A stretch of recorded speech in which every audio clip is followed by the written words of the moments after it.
Hey everyone, welcome back. This is Tranquil Ashes with NRW, and today we'll be going over the Tragedy of Macbeth.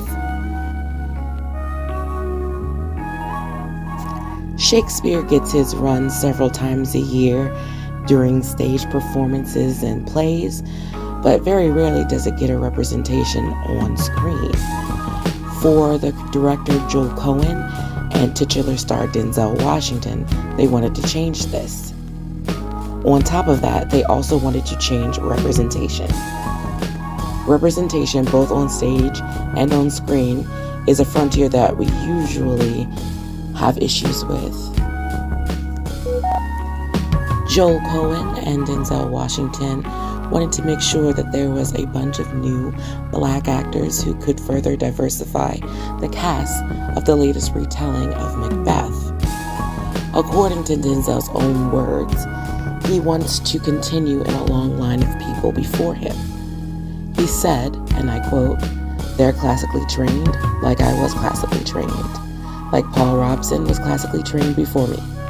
Like James Earl Jones was classically trained. Like I watched James Earl Jones and Robson, and not that they're watching me, but I'm in that position now, and now it's my turn to pay it forward." He continued saying, "I remember feeling that Shakespeare wasn't for me, for somebody who looked like me. But I think it's important to see people who, of all ages, in different colors, tapping into the stories that look like the world that we live in. If we can get past the barrier of the language, we find that a lot of it is very timely." There hasn't been much change in this iteration of Macbeth. The plot will sound familiar to most readers. The movie starts out with the witches telling Macbeth, Denzel Washington, a Scottish warlord, that he will become king. Macbeth shares the prophecy with his wife, Frances McNormand, who persuades him to murder the benevolent King Duncan, played by Brendan Gleeson, and take his place. After attaining the throne, Macbeth feels compelled to kill others to preserve his crown, but is deeply haunted by his crimes, while Lady Macbeth's own guilt pushes her towards madness. The film is very good with its visual storytelling. The stark and stunning black and white cinematography was the brilliance of Bruno De Libano in collaboration with director Joel Cohen. Cohen said that it's hard to articulate what black and white does compared to color.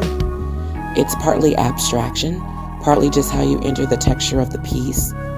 Black and white completes certain visual ideas without having to build them.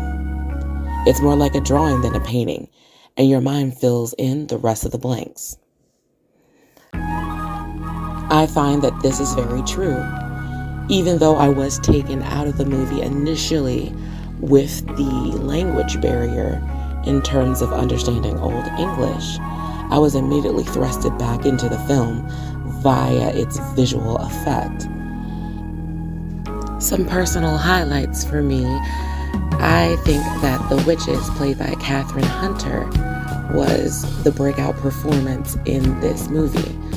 I honestly would have to say that I was totally terrified, and I was totally brought into the film once she hit the screen. But brava for the entirety of the cast and all of the hard work that they must have done to both learn those lines and to work within the confines of the new version of cinematography meant for this film.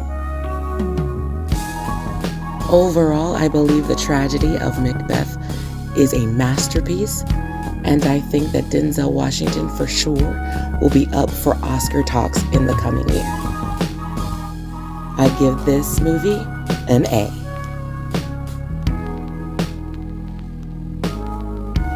Thank you so much for stopping by for this NRW review. This is Tranquil Ashes, and I'm signing off.